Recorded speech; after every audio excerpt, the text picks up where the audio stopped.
भाई set life, अच्छा corporate job with अच्छा पैकेज, उसको छोड़कर डोमिनोज जैसे हाथी के साथ पंगा लेना, ये कोई पागल इंसान का ही काम हो सकता है। और वो भी 2011 में, जब डोमिनोज का मार्केट शेयर था 54%। ओफो, ये तो बहुत इंटरेस्टिंग स्टोरी है। और ये स्टोरी है ला पिनोस पिज्जा की, एक ऐसा पिज्जा ब्रांड जो आज इंडिया में टॉप 3 पिज्जा चेन बन चुका है। 1000 करोड़ से ज्यादा का टर्नओवर है, 13% मार्केट शेयर है, 600 से ज्यादा स्टोर्स है। लेकिन सबसे इंटरेस्टिंग बात, मैक्सिमम प्रॉफिट और पैसा वो पिज्जा बेच के नहीं, ग्रोसरीज बेच के कमाता है। कैसे, जानते हैं आज के ये ला पिनो सक्सेस के स्टडी में। वीडियो स्टार्ट करने से पहले मैं हूं बसेश गाला, आपका बिजनेस ग्रोथ मेंटर और इन्वेस्टर। मेरा नमस्कार स्वीकार करिए और मेरे तरफ से आप सभी को जय श्री राम और जय जिनेंद्र।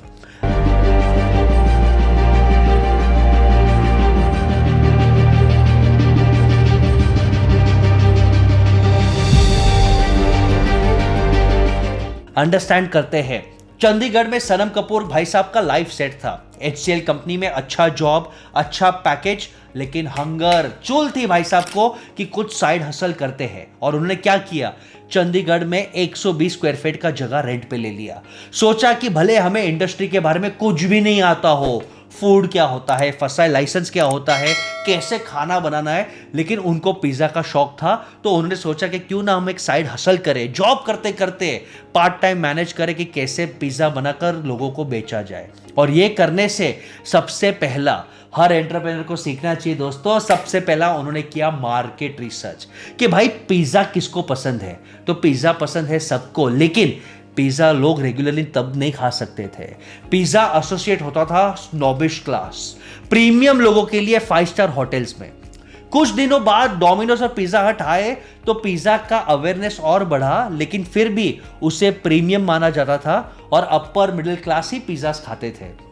इसने सोचा कि भाई ये पिज्जा को मैं डेमोक्रेटाइज क्यों ना करूं और सभी के लिए अफोर्डेबल और इंडियनाइज क्यों ना करूं। बस यहां से हुई स्टोरी स्टार्ट। और जैसे ये बिजनेस में उतरे, आइडिया नहीं था लेकिन भूख थी, एक्सक्यूजेस नहीं था। उन्होंने सेट किया कि पिज्जा कैसे बनाते हैं, शेफ को कहां से ढूंढना है, कैसे सीजनिंग करते हैं। और लेटर उनको इसमें इतना मजा आया कि जॉब छोड़ के फुल टाइम उन्होंने ये काम किया और आज उसका नतीजा कि टॉप 3 पिज्जा ब्रांड बनाया है। और भाई साहब, इनके स्ट्रैटेजी स्टडी करना बहुत जरूरी है, क्योंकि आज हर MSME, हर बिजनेसमैन रोता है कि सर बड़े बड़े जायंट्स हमारे सामने हैं, हम कैसे टिकेंगे। तो भाई सीखो ला पिनोस से।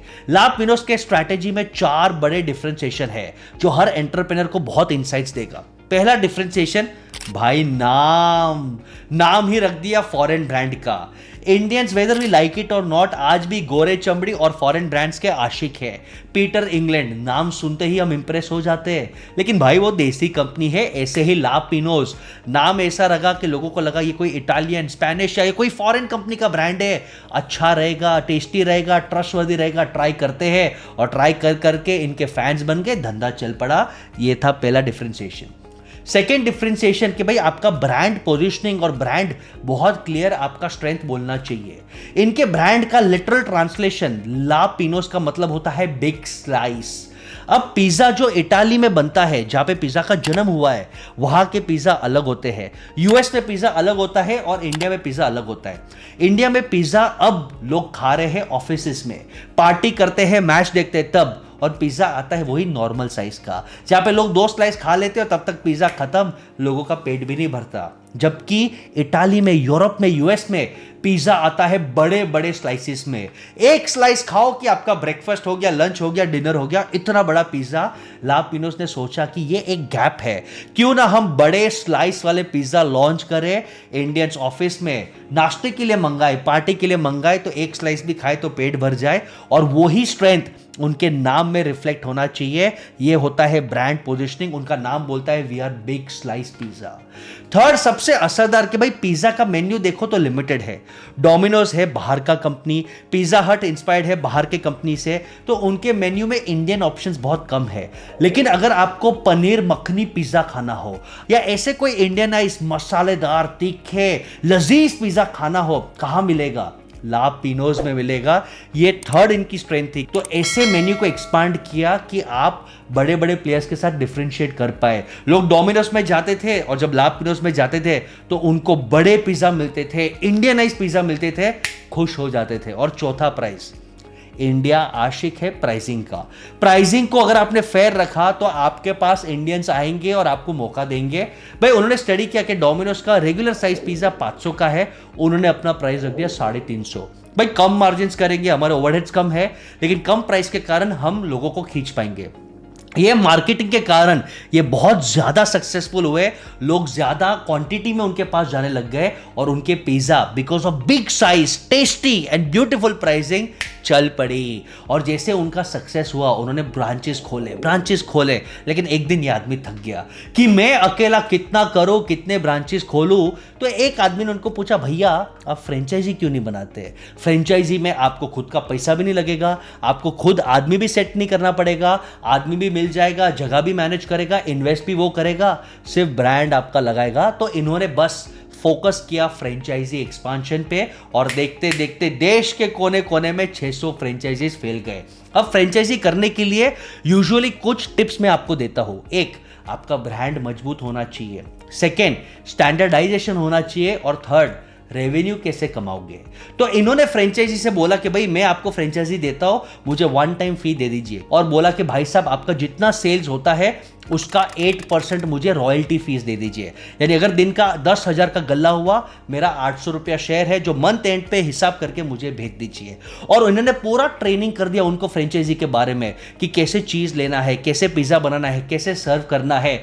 और वो खुश हो गए कि भाई मेरे इतने सारे फ्रेंचाइजी हो गए, मैं पैन इंडिया सेट हो गया, अब मजा की लाइफ है, मैं आराम करूं। लेकिन एक डेंजर पॉइंट आया, ब्रांड हिल चुका था क्योंकि QC क्वालिटी कंट्रोल नहीं हुआ। दोस्तों क्या हुआ, ये फ्रेंचाइजी कुछ लालचू निकले।